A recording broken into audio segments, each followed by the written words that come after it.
तो hi everyone, मैं हूं सत्यम। आप देख रहे हैं अपना पसंदीदा चैनल बेसिक ट्यूशन क्लासेस। आज की टॉपिक में हम लेकर आए हैं कक्षा 10 के अध्याय फर्स्ट रासायनिक अभिक्रिया एवं समीकरण का वन शॉट वीडियो लेकर आए हैं, जहां पे आपको एक ही वीडियो में सारे चैप्टर को वन शॉट में कवर करा के दे दिया जाएगा। लाइव शाम के 7 बज चुके हैं, लाइव क्लासेस आ चुकी हैं। जल्दी जल्दी से आ जाइए आप लोग क्लास में। तो आज का टॉपिक हमारा रहेगा रासायनिक अभिक्रियाएं एवं समीकरण।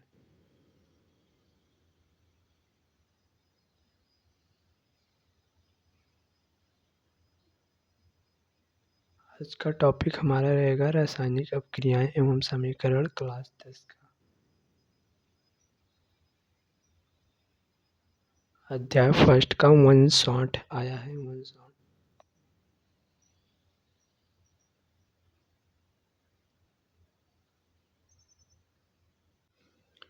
तो चलिए हम बिना देर किए हुए अपने टॉपिक को स्टार्ट करते हैं। वीडियो के एंड तक ज़रूर देखिएगा, जहां से आपको हर एक छोटी छोटी पॉइंट को क्लियर करके देने वाला हूं इस वीडियो के अंदर।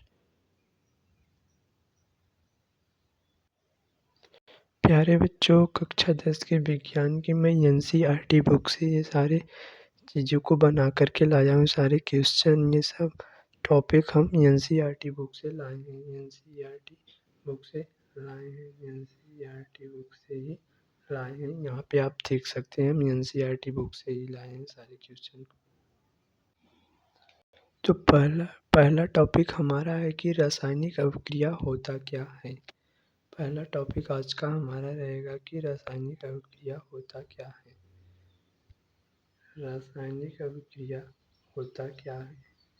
पहला टॉपिक आज का हमारा रहने वाला है कि रासायनिक अभिक्रिया होता क्या है। तो हम देख लेते हैं कि रासायनिक अभिक्रिया क्या होता है। रासायनिक अभिक्रिया जब एक या एक से अधिक पदार्थ आपस में क्रिया करके नए पदार्थ बनाते हैं तो इसे रासायनिक अभिक्रिया कहते हैं। जब एक या एक से अधिक पदार्थ आपस में मिलकर जब एक या एक से अधिक पदार्थ आपस में क्रिया करके एक नए पदार्थ बनाते हैं, नए पदार्थ बनाते हैं तो इसे रासायनिक अभिक्रिया कहते हैं। तो इसे क्या कहते हैं? रासायनिक अभिक्रिया। जैसे हाइड्रोजन और ऑक्सीजन को मिलाने पर जल प्राप्त होता है। हाइड्रोजन और ऑक्सीजन को मिलाने पर जल प्राप्त होता है। यहाँ पे हम आपको चित्र भी लगा करके लाए हैं, जिससे आपको अच्छा समझ में आ सके। जो टॉपिक चल रहा है आप उसी पर ध्यान देंगे। बगल वाले टॉपिक पे जो कुछ भी लिखा है उस पर ध्यान नहीं देंगे आप। जो टॉपिक चल रहा है उसी पे आपका ध्यान रहना चाहिए। तो ये है हमारा चित्र, ये हमारा चित्र है। हाइड्रोजन और ऑक्सीजन को जब हम मिलाते हैं तो हमारे पास जल प्राप्त होता है। ये रहा समीकरण, आप देख सकते हैं। हाइड्रोजन और ऑक्सीजन को मिलाने पर हमारे पास जल प्राप्त होता है। तो हाइड्रोजन और ऑक्सीजन को मिलाने पर हमारे पास जल प्राप्त हुआ। ओके, तो यहाँ पे रासायनिक अभिक्रिया आपको समझ में आया कि ये आप अच्छे से नोट कर लेंगे। जब एक या एक से अधिक पदार्थ आपस में क्रिया करके नए पदार्थ बनाते हैं तो उसे क्या कहते हैं? रासायनिक अभिक्रिया कहते हैं। ये हुआ हमारे रासायनिक अभिक्रिया के समीकरण, ये लिख दीजिए। और रासायनिक समीकरण अगला टॉपिक हमारा रहने वाला है। रासायनिक समीकरण क्या होता है? रासायनिक समीकरण क्या होता है? तो अब हम रासायनिक समीकरण यानी कि दूसरे टॉपिक पर चलते हैं। पहला टॉपिक पर से आपका ध्यान हट जाना चाहिए। अब हम दूसरे टॉपिक पर ध्यान देते हैं। दूसरा टॉपिक हमारा कह रहा है कि रासायनिक अभिक्रिया को रासायनिक सूत्रों और संकेतों द्वारा दर्शाने को रासायनिक समीकरण कहते हैं। रासायनिक समीकरण किसे कहते हैं? रासायनिक अभिक्रिया को रासायनिक सूत्रों, रासायनिक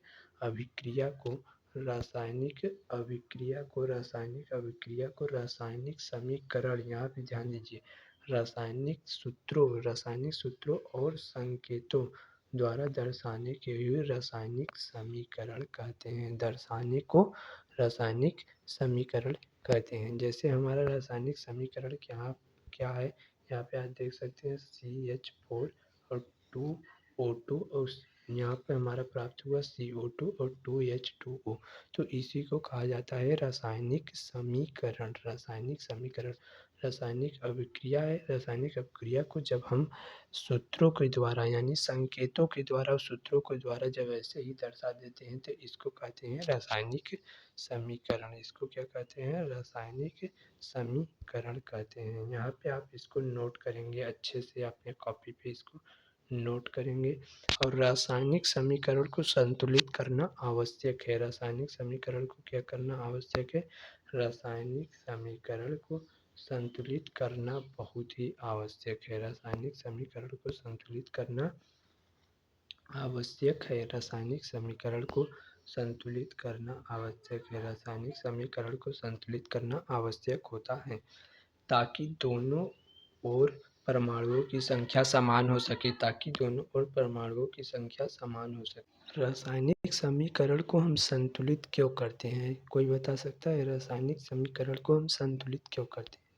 तो हम बताते हैं रासायनिक समीकरण को संतुलित इसलिए किया जाता है ताकि दोनों ओर की परमाणुओं की संख्या समान हो सके। देखिए जैसे आपको चित्र में यहाँ पे दर्शाया गया, ताकि दोनों ओर परमाणुओं की संख्या समान हो सके, इसीलिए रासायनिक समीकरण को संतुलित करना अति आवश्यक होता है। रासायनिक समीकरण को संतुलित करना अति आवश्यक होता है। इसको भी अपने कॉपी में अच्छे से नोट कर लेंगे। अगर आप चित्र बनाना चाहते हो तो चित्र भी बना सकते हैं अपने कॉपी में। तो अब हम चलते हैं नेक्स्ट टॉपिक की ओर। नेक्स्ट टॉपिक हमारा क्या है हम देखते हैं जल्दी से। नेक्स्ट टॉपिक है हमारा तीसरा टॉपिक। तीसरा टॉपिक में है कि अभिक्रियाओं के प्रकार, यानी कि रासायनिक अभिक्रियाओं के कितने प्रकार होते हैं। अभिक्रियाओं के कितने प्रकार होते हैं, ये हमारा रहा तीसरा टॉपिक। रासायनिक यानी कि अभिक्रियाओं के प्रकार। तीसरा टॉपिक हमारा है अभिक्रियाओं के प्रकार। तीसरा टॉपिक हमारा है अभिक्रियाओं के प्रकार। तो अभिक्रियाओं के प्रकार देख रहे हैं। रासायनिक अभिक्रिया मुख्यतः निम्न प्रकार की होती है। यहाँ पर आप देखिए, रासायनिक अभिक्रिया मुख्यतः निम्न प्रकार की होती है। रासायनिक अभिक्रिया मुख्यतः निम्न प्रकार की होती है। ओके, रासायनिक तो पहला कौन सा है? पहला है संयोजन अभिक्रिया। पहला देखेंगे संयोजन अभिक्रिया। दूसरा देखेंगे अपघटन अभिक्रिया। तीसरा देखेंगे विस्थापन अभिक्रिया एंड चौथा द्विविस्थापन अभिक्रिया। उसके बाद पांचवा ऑक्सीकरण एवं अपचयन अभिक्रिया। पहला हमारा है संयोजन अभिक्रिया, दूसरा हमारा है अपघटन अभिक्रिया और देन तीसरा है विस्थापन अभिक्रिया, चौथा है द्विविस्थापन अभिक्रिया। महत्वपूर्ण है द्विविस्थापन अभिक्रिया। उसके बाद पांचवा है ऑक्सीकरण एवं अपचयन अभिक्रिया। इसमें लोगों को बहुत ज़्यादा कन्फ्यूजन होती है। ऑक्सीकरण एवं अपचयन अभिक्रिया में हम आपको क्लियर करके देंगे, आप वीडियो के लास्ट तक देखना। हम फिर से बता देते हैं, पहला संयोजन अभिक्रिया, दूसरा अपघटन अभिक्रिया एंड देन तीसरा विस्थापन अभिक्रिया, चौथा द्विविस्थापन अभिक्रिया, पांचवा ऑक्सीकरण एवं अपचयन अभिक्रिया। इसको आप अपने कॉपी पर अच्छे से नोट करेंगे, जहाँ पे आपको छोटे छोटे पॉइंट में हर एक चीज़ क्लियर हो जाएगी। चैप्टर का पूरा सार आपको क्लियर हो जाएगा। ओके, तो अब हम चलते हैं अपने नेक्स्ट टॉपिक और नेक्स्ट टॉपिक देखते हैं चौथा पॉइंट हमारा क्या होगा नेक्स्ट टॉपिक पर। अब हम अपने चलते हैं, हमारा नेक्स्ट पॉइंट क्या है देखते हैं उसको भी। तो यहाँ से देखेंगे, अब हम आ गए हैं अपने चौथे टॉपिक पर। चौथा टॉपिक हमारा है संयोजन अभिक्रिया, यानी कि जो हम अभिक्रियाओं के प्रकार देखे हैं उसमें हमारा ये जो हम अभिक्रियाओं के प्रकार देखे हैं, पहला क्या था? संयोजन अभिक्रिया। अब हम उसी को अच्छे से देखेंगे। पहला हमारा क्या था? संयोजन अभिक्रिया। अब हम उसी को देखेंगे। संयोजन अभिक्रिया पहला हमारा क्या है? संयोजन अभिक्रिया। चौथा पॉइंट यानी कि हम पहुंच चुके हैं संयोजन अभिक्रिया पर। अब आप यहाँ देंगे कि संयोजन अभिक्रिया क्या होता है, जो कि हम संयोजन अभिक्रिया के एक अलग से वीडियो बनाकर आपको वहाँ पे सारा चीज़ क्लियर करके दे दिए हैं, लेकिन यहाँ पे अब हमको फिर से पढ़ाना पड़ेगा क्योंकि वन शॉट में फर्स्ट चैप्टर का पूरा वन शॉट आया है। ओके, तो यहाँ पे देखिए, जब दो या दो से अधिक पदार्थ आपस में मिलकर, संयोजन अपक्रिया को आप बहुत ही ध्यान से देखिए, बहुत इंपॉर्टेंट है, पेपर में पूछा भी जाता है और हमारे जो भी स्कूल में पेपर होने वाले हैं उसमें भी पूछा जाएगा। जब दो, ज़रूर पूछा जाएगा, जब दो या दो से अधिक पदार्थ, जब दो या दो से अधिक पदार्थ, जब दो या दो से अधिक पदार्थ आपस में मिलकर, जब दो या दो से अधिक पदार्थ, जब दो या दो से अधिक पदार्थ आपस में मिलकर एक ही उत्पाद बनाते हैं, मिलकर एक ही उत्पाद बनाते हैं, तो इसे संयोजन अभिक्रिया कहते हैं। यहाँ पे आप ध्यान देंगे, जब दो या दो से अधिक पदार्थ आपस में मिलकर एक ही उत्पाद बनाते हैं, तो इसे संयोजन अभिक्रिया कहते हैं। तो संयोजन अपक्रिया के उदाहरण देखिए, संयोजन अपक्रिया के उदाहरण है कि मैग्नीशियम का ऑक्सीजन में जलना, मैग्नीशियम यानी Mg का ऑक्सीजन में जलना। यहाँ पे देखिए चित्र के माध्यम से मैग्नीशियम का, ये मैग्नीशियम, ये ऑक्सीजन, मैग्नीशियम का ऑक्सीजन में जलना, तो क्या बन जाएगा, मैग्नीशियम ऑक्साइड। यहाँ मैग्नीशियम ऑक्सीजन, मैग्नीशियम ऑक्साइड यानी मैग्नीशियम जब ऑक्सीजन में जलाया जाता है ऑक्सीजन की उपस्थिति में, तो मैग्नीशियम ऑक्साइड प्राप्त होता है, MgO, मैग्नीशियम ऑक्साइड हमारे पास प्राप्त हो जाता है। यहाँ पे देखिए आपको ये भी लिख कर दे दिया गया समीकरण, संयोजन अपक्रिया के समीकरण, जिसको आपको कॉपी पर नोट कर लेना चाहिए, बहुत ही इम्पोर्टेंट होते हैं। संयोजन अपक्रिया के यहाँ पर समीकरण को दे दिया गया है, जहाँ पे आप इसको उतार अपने कॉपी में नोट कर सकते हैं। अब हम चलते हैं नेक्स्ट पॉइंट पर, देखते हैं हमारा नेक्स्ट पॉइंट क्या होने वाला है। नेक्स्ट पॉइंट पर हम चलते हैं। नेक्स्ट पॉइंट हमारा है कि बचवा अपघटन अभिक्रिया। नेक्स्ट पॉइंट हमारा क्या है, अपघटन अभिक्रिया। अपघटन अभिक्रिया पर अब हम पहुंच चुके हैं। नेक्स्ट पॉइंट है हमारा अपघटन अभिक्रिया। अपघटन अभिक्रिया को अब आप ध्यान से देखिए। अपघटन अभिक्रिया, जब कोई यौगिक एक सरल अभिक्रिया द्वारा, क्या, जब कोई यौगिक एक सरल अभिक्रिया द्वारा दो या दो से अधिक सरल पदार्थों में टूट जाता है, सरल सरल पदार्थों में टूट जाता है, तो इसे अपघटन अभिक्रिया कहते हैं। देखिए, जब दो या जब कोई, क्या, जब कोई यौगिक एक सरल अभिक्रिया द्वारा, जब कोई एक यौगिक सरल अभिक्रिया द्वारा दो या दो से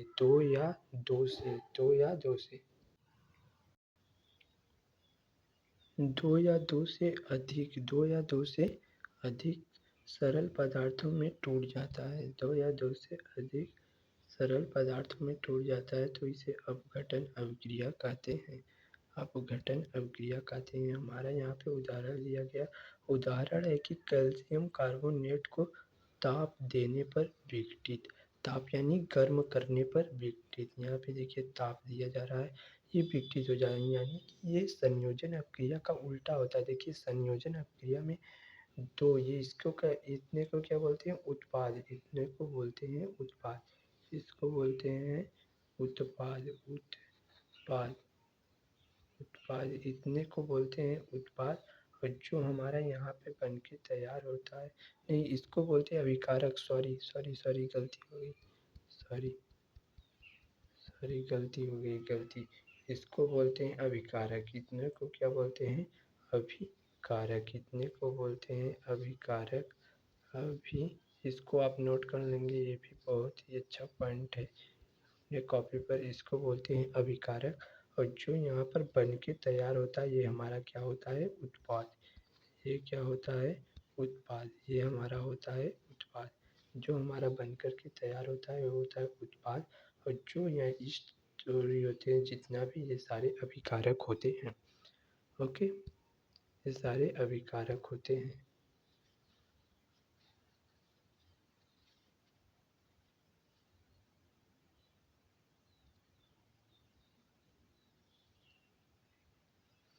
तो ये अपघटन अभिक्रिया उसी का उल्टा होता है।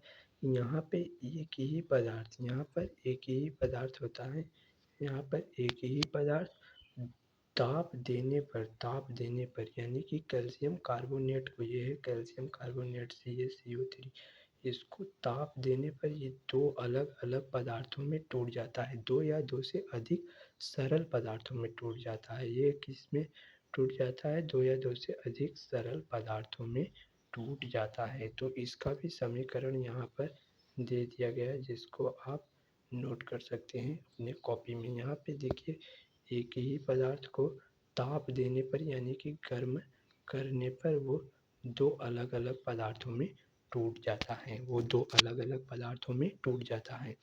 तो ये हमारा रहा अपघटन अपक्रिया। अगर इसमें आपको समझ में न आया हो तो आप कमेंट में बताएंगे, तो हम इसके लिए भी एक अलग से 59 अपघटन अपक्रिया के लिए लाएंगे।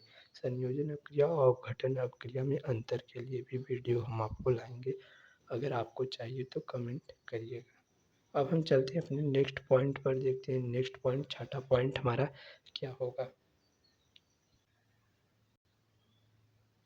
इन सारी अभिक्रियाओं में से आपके पेपर में ज़रूर एक ना एक अभिक्रिया ज़रूर देकर पूछेगा, उसका समीकरण पूछेगा, उदाहरण पूछेगा, तो भी यही लिखना है समीकरण को ही।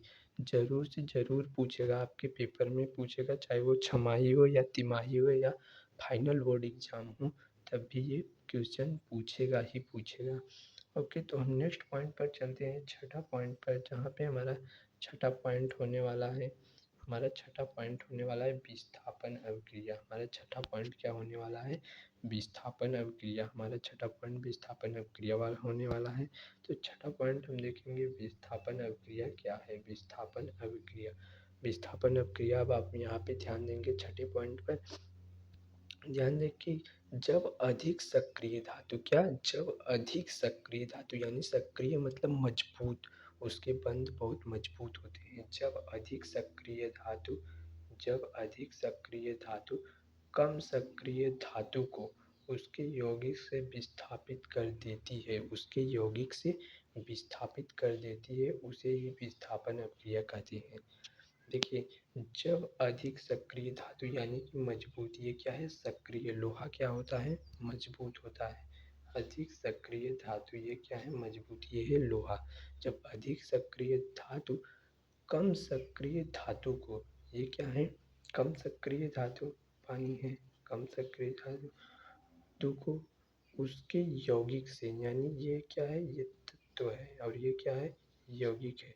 यानी कि जब अधिक सक्रिय धातु, जब अधिक सक्रिय धातु, जब अधिक सक्रिय धातु, जब अधिक सक्रिय धातु, ये है अधिक सक्रिय धातु, कम सक्रिय धातु को उसके यौगिक से, उसके यौगिक से विस्थापित कर देती है। यानी कि यहाँ पर देखिए, जब उत्पाद बन रहा है अभिकारक से, तो ये अधिक सक्रिय धातु है, तो ये कम सक्रिय धातु है, तो इसको अयौगिक से, यानी ये कॉपर सल्फेट है, तो कॉपर को कॉपर सल्फेट से विस्थापित कर देगा, कॉपर को कॉपर सल्फेट से विस्थापित कर देगा। यानी कि यहाँ पे देखिए, इसका स्थान ये ले ले रहा है, Fe।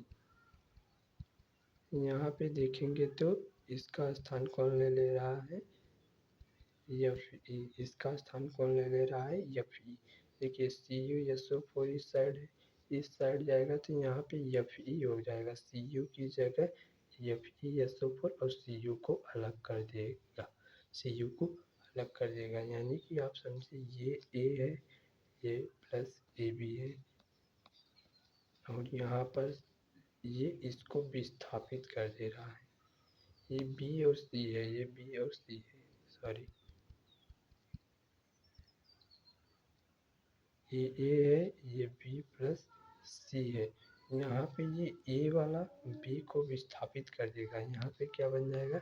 A और C बन जाएगा। क्या बन जाएगा? A और C, और B को यहाँ से विस्थापित कर दे रहा है, अलग करके, प्लस का चिन्ह यहाँ पे अलग कर दे रहा है। ओके, यहाँ तक आपको समझ में आ गया होगा। आशा करता हूँ कि आपको यहाँ तक बेहतर समझ में आएगा होगा। तो ये है विस्थापन अभिक्रिया। विस्थापन अभिक्रिया के ये रहा समीकरण, जो आप नोट कर सकते हो। विस्थापन अभिक्रिया के समीकरण को अच्छे से मैं मिटा देता हूँ। विस्थापन अभिक्रिया के समीकरण को आप नोट कर सकते हैं। विस्थापन अपक्रिया के समीकरण को आप नोट कर सकते हैं। ओके,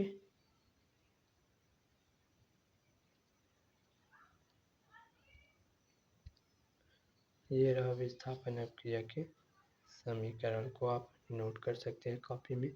जैसे ये रहा आयरन और कॉपर सल्फेट जब यहाँ पे क्या बन जाएगा, आयरन सल्फेट और कॉपर को अलग कर देगा। चित्र के माध्यम से भी आपको समझाया जा रहा है, तो आप अच्छे से समझने का प्रयास करें। ओके, अब हम चलते हैं अपने नेक्स्ट पॉइंट पर। नेक्स्ट पॉइंट हमारा क्या होने वाला है? नेक्स्ट पॉइंट हमारा होने वाला है 7वां पॉइंट, द्विविस्थापन अपक्रिया, अति महत्वपूर्ण अपक्रिया। द्विविस्थापन अपक्रिया हमारा होने वाला है क्या? द्विविस्थापन अपक्रिया हमारा होने वाला है। द्विविस्थापन अभिक्रिया। ओके, द्विविस्थापन अपक्रिया होने वाला है हमारा। तो द्विविस्थापन अपक्रिया को हम चलते हैं एक बार देख लेते हैं इसकी भी तरफ। द्विविस्थापन अपक्रिया, जब दो यौगिक आपस में अपने अपने आयन परस्पर बदल लेते हैं। क्या? जब दो यौगिक आपस में ही अपने अपने आयन परस्पर बदल लेते हैं, तो इसे द्विविस्थापन अभिक्रिया कहते हैं। तो इसे क्या कहते हैं? द्विविस्थापन अभिक्रिया कहते हैं। उदाहरण हम देखते हैं। उदाहरण है कि बेरियम क्लोराइड और सोडियम सल्फेट की अभिक्रिया। बेरियम क्लोराइड और सोडियम सल्फेट की अभिक्रिया यहाँ पर दिया गया है। जैसे देखिए, बेरियम क्लोराइड का विलयन है और सोडियम सल्फेट, तो इस तरफ हमारा क्या बन जाएगा? BaSO4।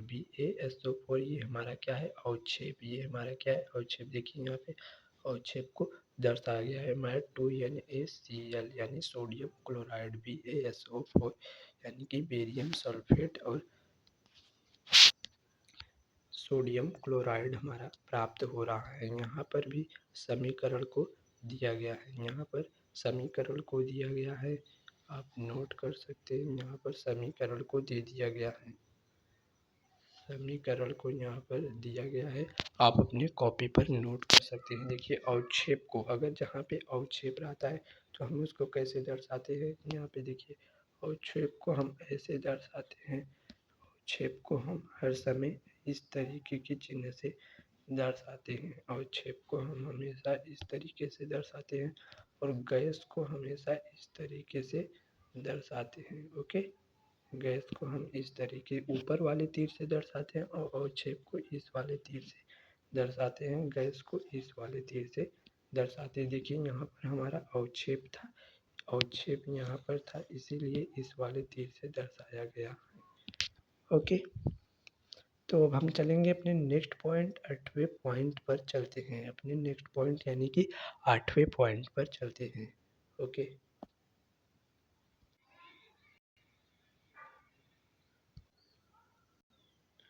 तो 8वां पॉइंट हमारा होने वाला है बच्चों।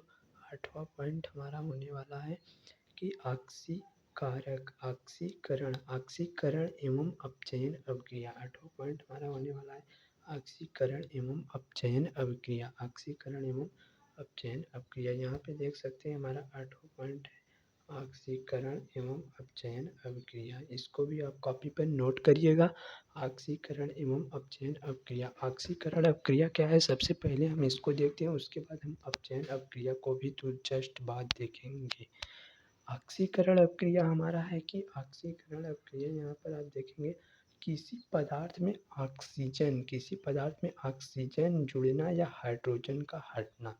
किसी पदार्थ में ऑक्सीजन जुड़ना या हाइड्रोजन का हटना, इसी को बोलते हैं आक्सीकरण अभिक्रिया। ऑक्सी मतलब हटना, यानी कि हाइड्रोजन का हटना, ऑक्सीजन का जुड़ना। ऑक्सी मतलब ऑक्सीजन का जुड़ना।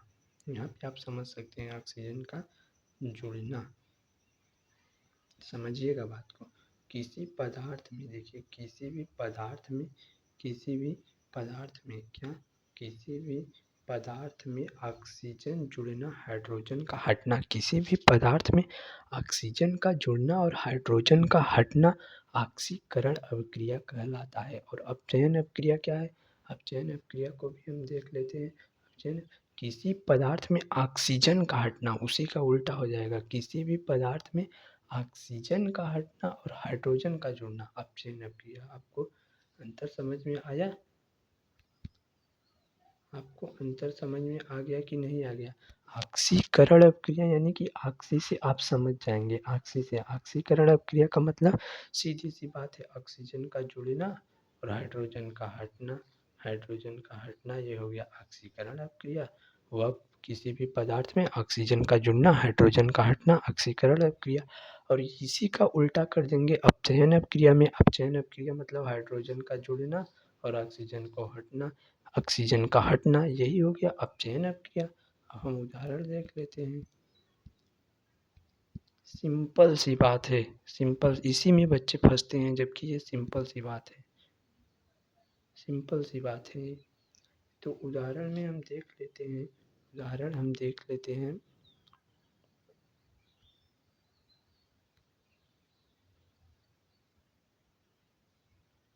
उदाहरण हम देखेंगे कि उदाहरण क्या है।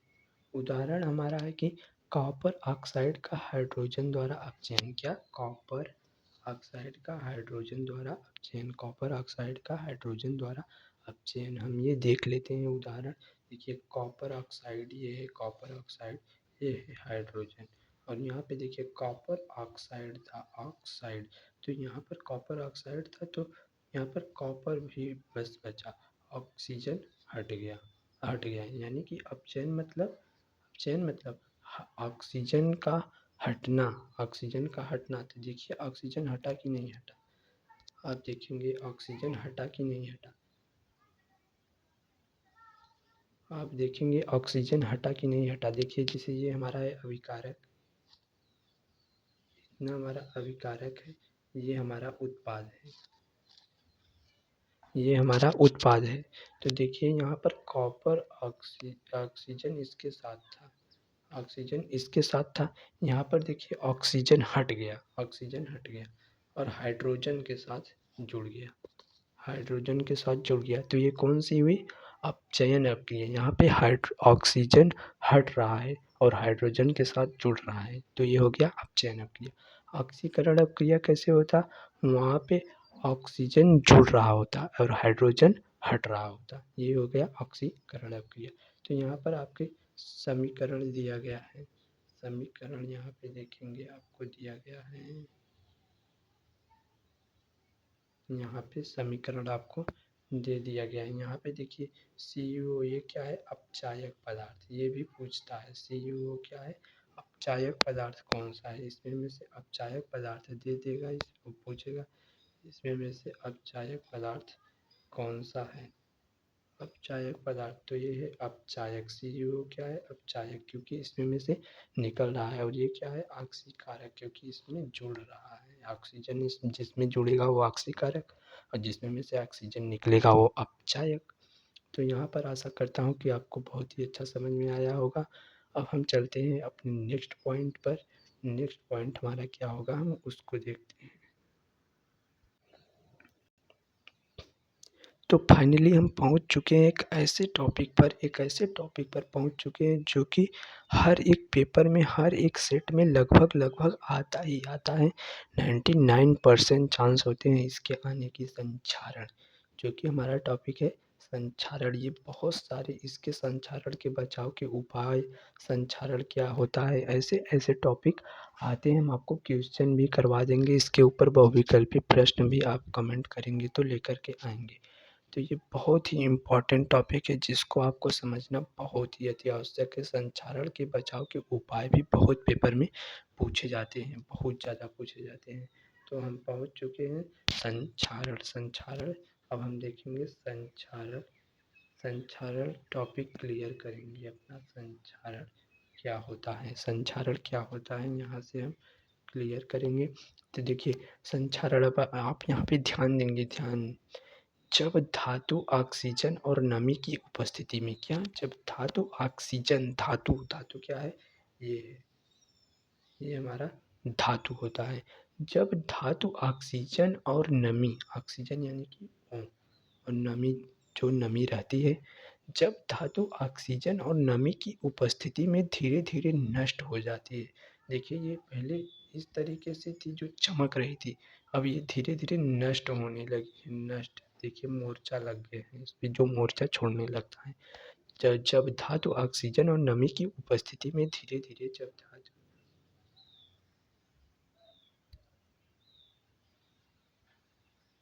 ऑक्सीजन और नमी के ऑक्सीजन और नमी की उपस्थिति में धीरे धीरे नष्ट हो जाती है तो इसे संक्षारण कहते हैं। धीरे धीरे नष्ट हो जाती है तो इसे क्या कहते हैं?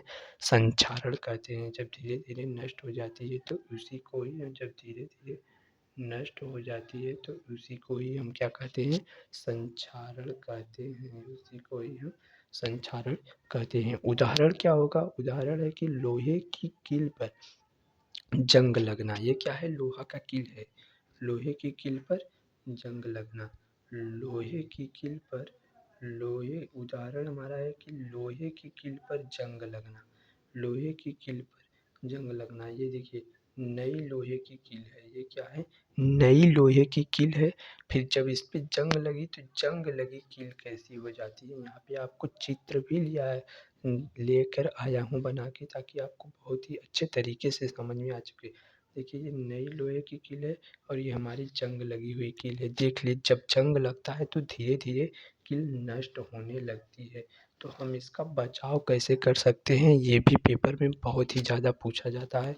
तो हम इसके अपने टॉपिक पर आएंगे, संक्षारण के बचाव के उपाय, कि हम इसको बचा, संक्षरित होने से बचा कैसे सकते हैं, उपाय क्या है हमारा। तो संचरण से बचाव के उपाय के टॉपिक पर आते हैं। तो पहला पॉइंट हम डाल करके पेपर में लिखेंगे, वो चाहे फाइनल बोर्ड एग्जाम हो, चाहे छमाही हो, चाहे तिमाही हो। तो पहला पॉइंट हम डाल कर लिखेंगे पेंट लगाना। क्या? संक्षारण के बचाव के उपाय को हेडिंग डालेंगे और उसमें पहला पॉइंट करेंगे। पहला पॉइंट में लिखेंगे पेंट करना। पेंट करना, पहला पॉइंट लिखेंगे पेंट करना।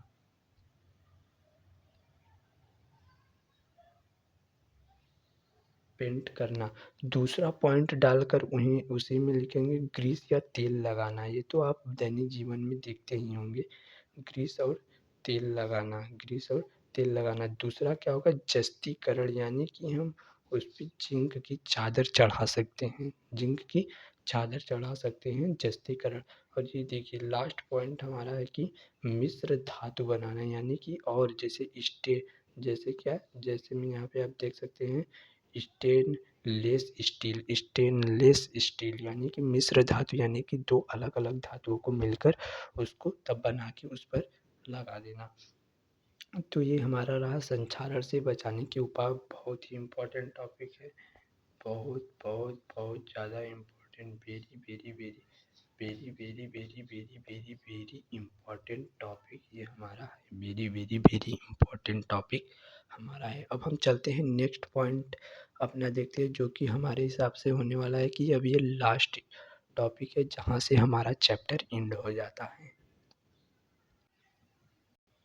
तो लास्ट पॉइंट हमारा है विकृत गंधिता। विकृत गंधिता, जो कि ये भी बहुत ही ज़्यादा इम्पोर्टेंट पॉइंट है। विकृत गंधिता बहुत ज़्यादा इम्पोर्टेंट टॉपिक है, बहुत ज़्यादा पेपर में पूछा जाता है विकृत गंधिता भी, और इसके विकृत से बचाव के उपाय भी बहुत ज़्यादा पूछे जाते हैं हमारे पेपर में। तो विकृत, विकृत का अर्थ क्या होता है? अजीब। विकृत का अर्थ क्या होता है? अजीब। विकृत का अर्थ होता है अजीब।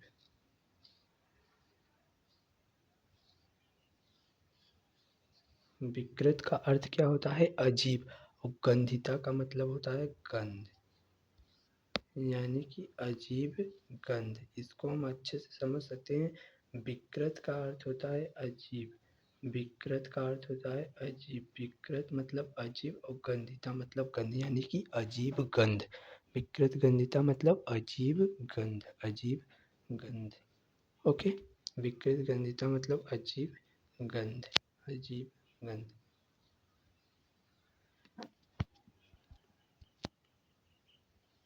लास्ट टॉपिक हमारा है विकृत गंधिता यानी कि अजीब गंध।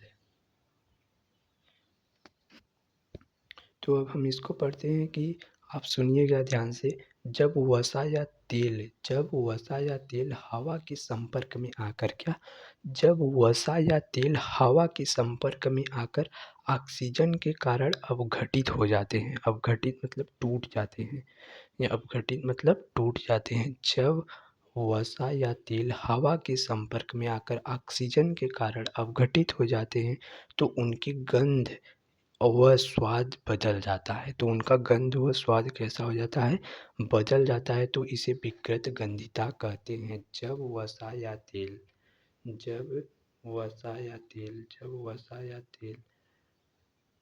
हवा के संपर्क में आकर ऑक्सीजन के कारण जब वसा या तेल हवा के संपर्क में आकर ऑक्सीजन के कारण अपघटित हो जाते हैं यानी कि टूट जाते हैं। अपघटित हो जाते हैं यानी कि टूट जाते हैं, टूट जाते हैं, टूट जाते हैं, टूट जाते हैं और उनकी गंध और स्वाद में परिवर्तन हो जाता है यानी कि बदल जाता है।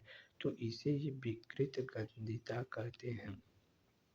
इसका एक ही उदाहरण अपने पेपर में आप लोग लिख करके आएंगे कि तेल या घी का खराब हो जाना।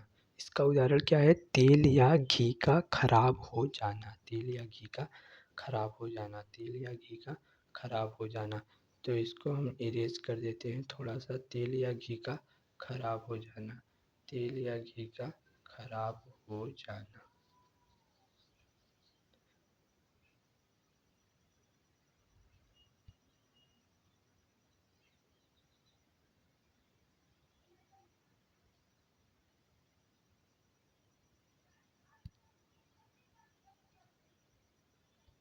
देखिए, तेल या घी का खराब हो जाना। देखिए, ये था हमारा ताज़ा तेल। ये कैसा था? ताज़ा तेल। और हवा के संपर्क में जब ये आया, ताज़ा तेल था, ताज़ा तेल। और जब ताज़ा तेल हवा के संपर्क में जैसे ही आता है, हवा के संपर्क में जब कुछ टाइम बाद, कुछ समय तक जब ये हवा के संपर्क में ही रहता है तो ये इस तरीके से बदल जाता है। आप चित्र में देख सकते हैं। यानी कि खराब तेल, दुर्गंध युक्त तेल, यानी कि खराब तेल यानी कि दुर्गंध युक्त तेल, दुर्गंध युक्त तेल ये बदल जाता है। दुर्गंध युक्त तेल में ये बदल जाता है। दुर्गंध युक्त तेल में ये बदल जाता है। आप यहाँ से देख सकते हैं, दुर्गंध युक्त तेल में ये बदल जाता है। ओके, ये दुर्गंध युक्त तेल में बदल जाता है।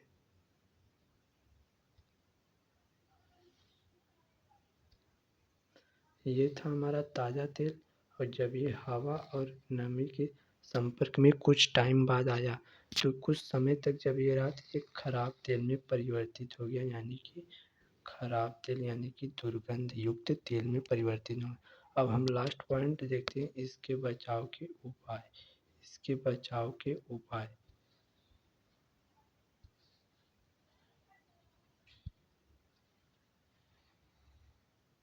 अब हम इसके विकृत के बचाव के उपाय देखेंगे। विकृत गंधिता से बचाव यानी कि हम विकृत गंधिता से बचाव कैसे कर सकते हैं। यानी कि हम विकृत गंधिता से बचाव कैसे कर सकते हैं, हम ये देख लेते हैं। तेल या वसा को एयर टाइट डिब्बों में रखना। तेल या वसा को एयर टाइट डिब्बों में रखना। तेल या वसा को एयर टाइट डिब्बों में रखना। एयर टाइट का मतलब उसका ढक्कन कसा हुआ रहना, ढक्कन बंद रहे, अच्छे से वो कसा रहे। एयर टाइट डिब्बों में रखना। आप अपने घर बता देंगे, आप लोग पढ़ रहे हैं ना, तो घर पे बता देंगे कि तेल को या वसा मतलब खाना वाना को अच्छे से एयर टाइट डिब्बों में रखना, यानी कि उसमें हवा ना जा पाए। तेल या वसा को एयर टाइट डिब्बों में रखना, तो जिससे वो खराब नहीं होगा, अच्छे से बच जाएगा। और एंटी ऑक्सीडेंट जैसे BHA BHT का उपयोग करना, एंटीऑक्सीडेंट यानी BHA और BHT का उपयोग करना, और रेफ्रिजरेटर का उपयोग करना यानी फ्रिज में रखना। कुछ सामानों को फ्रिज में रखकर भी आप विकृत गंधता से बचा सकते हैं। नाइट्रोजन गैस भरकर पैक कर देना, यानी कि जब आप पैकेट देखते हैं जो उसमें कुरकुरे आप लोग खाते हैं, तो पैकेट में देखते हैं उसमें बहुत बड़ा सा हवा भरा रहता है। वो गैस किसकी होती है? Nitrogen gas. आप जितने भी कुरकुरे खरीदते हैं, आप लोग जो खाने वाला जितने भी पन्नी वाला सामान खरीदते हैं बिस्किट की पन्नी में, सब में नाइट्रोजन गैस भरी होती है, जिससे वो खराब नहीं हो, दुर्गंधित नहीं हो। जैसे ही आप उसको खोल देते हैं तो कुछ समय बाद देखिए जिसको बोलते हैं वो थोड़ा थोड़ा वैसा हो जाता है गंधित, उसमें अजीब से कुछ टाइम बाद गंध आने लगेगा। आप कुछ समय के बहुत समय तक छोड़कर देख सकते हैं आप कुरकुरे को फाड़ करके। ओके, तो यहाँ से अब हम बोलते हैं थैंक यू, धन्यवाद। आज के लिए यहाँ तक, आपका वन शॉट हुआ ख़त्म। आपको जिस टॉपिक पर अब वीडियो चाहिए आप बताएंगे तो हम उस टॉपिक पर वीडियो आपको लेकर के आते रहेंगे। ओके, तो धन्यवाद। हम मिलते हैं नेक्स्ट वीडियो में। आप सभी को यहाँ से आशा है कि बहुत ही अच्छे से टॉपिक क्लियर हुआ होगा। तो धन्यवाद।